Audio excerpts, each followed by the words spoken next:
Hello everybody and welcome back to A Man Who Lives on a Planet with Two Moons. My name is Edinger, and today we're doing a bit of a Storytime video. I haven't done one of these in an incredibly long time, which is really weird, because Storytimes used to be the bedrock foundation of this channel. 8 years ago, have you guys been watching that long? That's all I used to do. But here we are. Today's story starts in a little town called Stockholm, Sweden. I just happened to be there when this story starts. Okay, give me a break. So, beautiful place. Was there to do some travel vlogs. Really having a great time. The end of my first evening there, I get a phone call from my mom, which was weird to me because she usually texts me. She's pretty considerate. Texts me, hey, you want to talk? You want to call? Sure. Then we call. So she calls me. I call her back, and she's like, Evan, I don't know how to tell you this, but your father has just passed away. And that information, you know, it hit me so strangely. I was going to say it hit me hard, but it hit me strangely. I didn't know how to process it. It was almost as if it didn't happen. The relationship I had with my father was so confusing to me at that time that I just said, okay, that's weird. And that was kind of it for then. So I go back home to London, and for the next 2 weeks, I tried to not process it at all. Word of advice? Don't do that. And so I'm just kind of ignoring that was a thing, caring about my life as much as I can, but clearly this is bubbling up and I'm feeling horrible inside because I'm not addressing what is making me so upset. And so I thought the easiest way for me to manage to process all these things that I'm feeling after this happened was to make a video about it. Because the thing is, at that point, I'd been vlogging for 6 years. Daily vlogs, you know, vlogging about anything I'm thinking, feeling, my opinions on things. And so it just felt so natural for me to try and script what was going on in my head, how I felt about the relationship with my father, and then be able to just talk to a camera and put it out there in the world so that maybe this pain that I'm feeling because of how I feel so confused about this situation might be able to help other people. And so sure enough, I film the video, I edit it, and I schedule it to upload that next upcoming Sunday. Because if y'all know me, I don't miss a Sunday, literally no matter what, I guess. However, the thing about that upcoming Sunday also was that I was meant to be at a comic book convention in Belgium. And sure, you're right. I very easily could have said, sorry guys, I can't make it. I've literally lost a family member, but I just had so much FOMO. Like, I didn't want to feel like regret, like I'm missing out on this as well. Like, it was an experience to travel to a different country with my friends and experience a bit of life and meet a lot of viewers. And I just didn't want to have this thing hold me back. And so, yet again, another example of me being like, I'm not going to process this yet. So I go off to Belgium, and lucky for me, this convention had no one at it. In fact, you could say it was pretty dead. Not as dead as either way, it was literally empty. The convention thought it'd be a good idea to have one in Belgium, despite the fact that, well, it's a saturated market. They've already got enough there. And so barely anyone comes up to me. Very convenient because the fact that my brain was in such a topsy-turvy mood, like I couldn't handle basically anything. So not having to meet that many people, probably for the best. However, when people did decide to come up to me, they'd say things like, you know, you look really bad. Now, that's not a language barrier, I don't think, because that is something that I feel like people do say about me. Maybe I just look bad all the time at conventions. I feel like, here's a word of like recommendation here. If you are meeting someone that doesn't know you, probably not a good idea to tell them they look bad or maybe look tired after, as you've seen, meeting people for 3 hours. You know, just not a good idea. I'm very expressive with my face, and I have a problem where if I'm upset, I look upset. If I'm tired, I look tired. As much as I'll try not to, that's just how I am. So yeah, just maybe don't do that. But person comes up to me, oh, you look really bad. So I just reply with, oh, yeah, my dad just died. She goes, ha, ha, ha. And I'm like, what's so funny? He literally just died. Oh God, I'm so sorry. Like I'm like, don't worry. It's all, yes, that did happen. But that's just my type of humor. For me, being able to joke about it in a way and make people go like, I'm like, no. That type of humor really helped me process it. I'm now not just holding it in. I'm talking about it, even if it is a bit of a dark humor type of way. But my mental health was really on a knife's edge that entire trip. I remember at one point, I was just kind of sitting there looking at my phone, trying to think about, oh, I hope people are okay with this video that I'm uploading, and I hope that it helps people, and I hope that I am able to get over this at some point, when just hits me in the face. My friend Sammy Paul throws a little stuffed animal from the Tomska stand, and it hits me in the face, and I'm so taken aback. I look up, I see him laughing, like, ha, you know, just hit you with a stuffed animal. I just burst into tears. I couldn't handle it. I was already on like like I said, such an edge. And then he was like, oh my God, I'm so sorry. What's going on? I was like, oh, my dad just died. You know, he's like, what are you doing here? Oh my God, you seriously need to, you know, get home, get some help. And I was like, oh. So obviously I'm having such a rough time and there's so many things going on in my head. And yet there was this one problem that I had that honestly, 99.9999% of you are not going to have, and that's okay. You should be thankful. This is a problem that is not normal, but it's a problem that was unique to me, which was, what do you title a video that you're uploading when your father's passed away? No one should have to ask that question, but it was such a delicate question because, like, I wanted to name it something so that people that also have suffered a similar experience could find it and it could help them, but also not something that's so derogatory and would make people go, oh, is it clickbait? Like, I don't know. I don't know what I'm doing. This is such weird, undiscovered grounds for me, you know?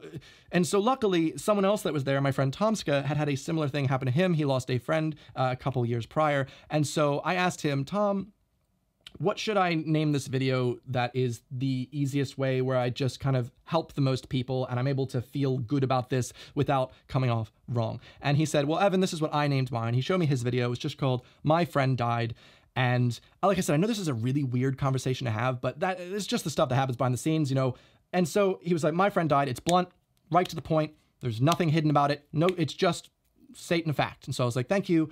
Thank you. That sounds about right. And so that's what I named my video. The convention ended. We get on a train back to London and I publish it. You know, video goes live. I'm getting loads and loads of outpouring support. And I feel like, oh my God, this huge weight has just been lifted off of my chest. I feel so much better. And we go to a Nando's, me, Sammy, and Tom. And at one point, I'm actually going to pull up my computer for this. At one point, Tom shows me his phone. He has a funny idea. In reply to my tweet saying, my dad has died, he tweets me, you know what else died? Originality, with a screenshot of both of our video titles. And I went, yeah, sure, tweet it. Go for it. You know, it's funny. That's my type of humor. God bless. I'm so thankful he was there for me and had that same sense of humor that I had that allowed me to be like, yes, I want someone to be able to make jokes about this type of thing. So he tweets it.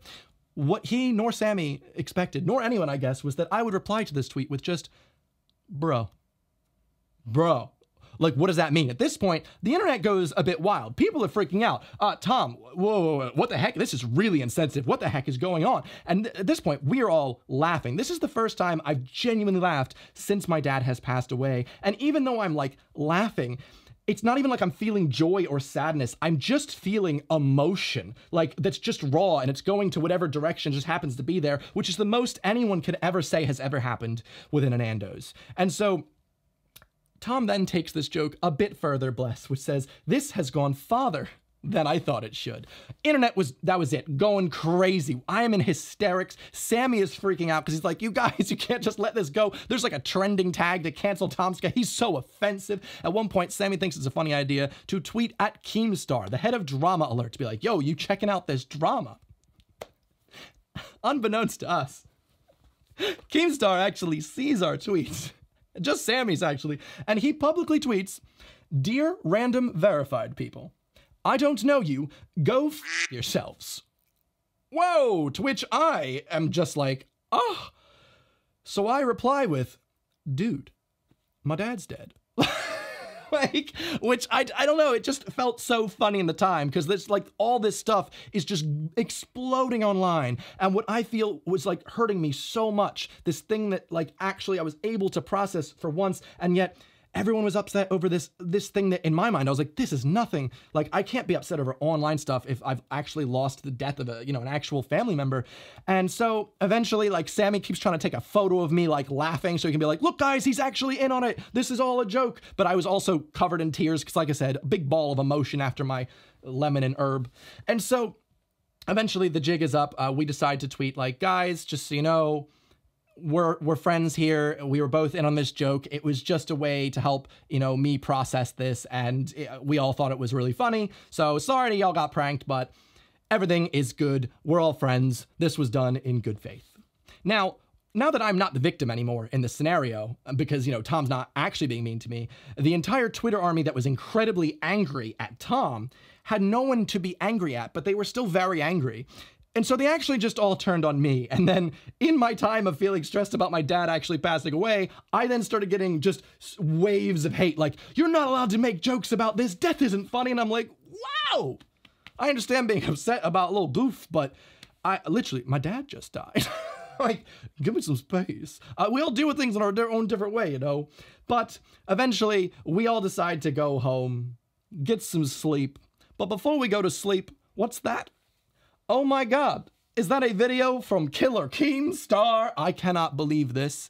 I have ended up in an episode of Drama Alert. Let's watch together. Now, our first story is incredibly sad. Incredibly sad. Coming from a vlogger with about 300,000 subscribers Only known double that, as Evan. Today, he uploaded a video titled, "My Dad Died." True. That's when a much larger YouTuber Tom with over Saka? 4 million subscribers, known as Tom Saka, He knows how to pronounce it. He tweeted He knows how to out pronounce it. this. Do you know what else died? Originality. Showing Evan's video and then his video 4 years ago titled "My Friend Died." It feels good now. What the Joseph, Jesus, and Mary is that? Apparently they're Now, friends. apparently the two are friends, Yes. but that just seems really f***ed up. Yeah, that's where I've made it. I've made it into an episode of Drama Alert. Most people don't even believe me when I say that this has happened because it's just such a weird chain of events. I don't know why he actually decided to go through with the story. Part of me thinks he saw my tweet saying like, dude, my dad died. And he just felt bad for me and went, all right, this irrelevant guy. He just wants to be in my show. Here you go. I feel like everyone knew, he knew it was fake at that point. But either way, that is my story. I hope you've enjoyed sitting back. I'm telling this as a way to say, there's a lot of stuff you might not know about what's happening behind the scenes, like people that are friends that you might not think are friends because they don't tweet each other as much anymore are totally fine. A lot of people I know have mostly taken their friendships less online and more IRL, except obviously during lockdown at this point, but more through texts and less through public channels, just to, I don't know. You don't know everything that you might need to know about other people, but long story short, yeah, I'm famous now. Thank you. I'd like to tell my mom. Thank you, Drama Alert. Thank you, Dad. Help me out. Help me, Keemstar. Anyway, if you enjoyed this incredibly one-take video, no edits, oh my God, the king is back. Please be sure to smash the like button. Subscribe because I make new videos every single Sunday. Thanks for staying in touch.